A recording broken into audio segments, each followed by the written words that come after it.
The prosecution wrapped up with Cassie today, and what we heard was brutal. Cassie started dating Scott Mescudi, aka Kid Cudi, in 2011 and says Diddy found out about her relationship after going through her phone during a freak-off. She says he lunged at her with a wine opener between his fingers, but she escaped. But still, he kicked her in the back as she was leaving. Excuse me. He threatened to blow up Kid Cudi's car, so she ended the relationship for fear for her safety and for his. She was able to make it to another hotel, and she used a burner phone to contact Kid Cudi, but when she got back to her hotel room, it had been trashed. She says there was urine on the floor, furniture knocked over, and poop left in the toilet. She described earlier abuse in being hit in the head, thrown out of a car, beaten at a hotel party. After being at Prince's house, when he spotted her there, he freaked out, so I just wonder how long after that it was that Prince accidentally overdosed. Cassie went to her mom's house once in Connecticut and showed her the bruises, telling her it was the first time he had done it, but she said she couldn't bring herself to tell her about the freak-offs.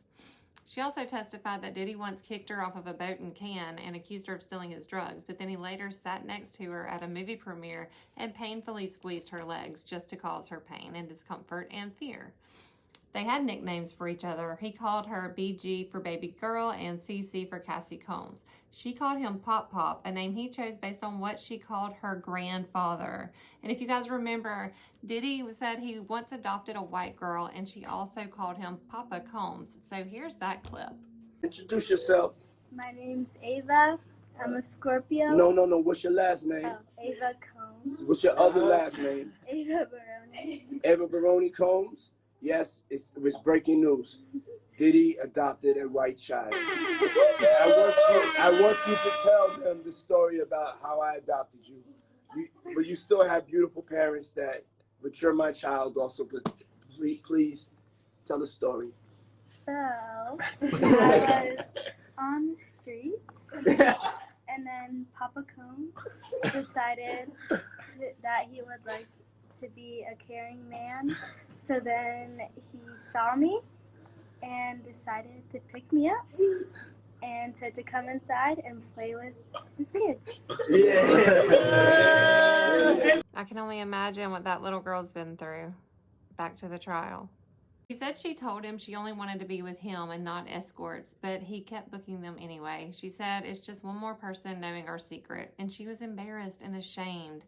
Cassie described how she suffered from mouth sores, stomach pain, and painful UTIs after these freak-offs.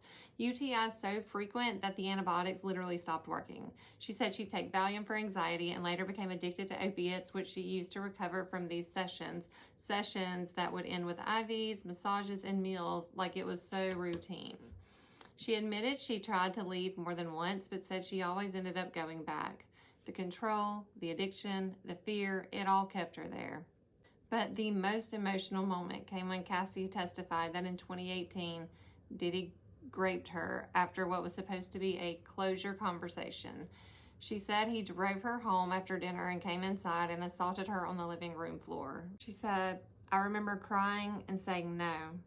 His eyes were black. He wasn't himself. It was fast. And then she broke down in tears when she talked about the trauma, the suicidal ideations, and the shame she's carried for all these years. That was the end of her direct. Tomorrow will be cross-examination, and I'm really nervous for her, so I will be praying extra hard for you, Cassie.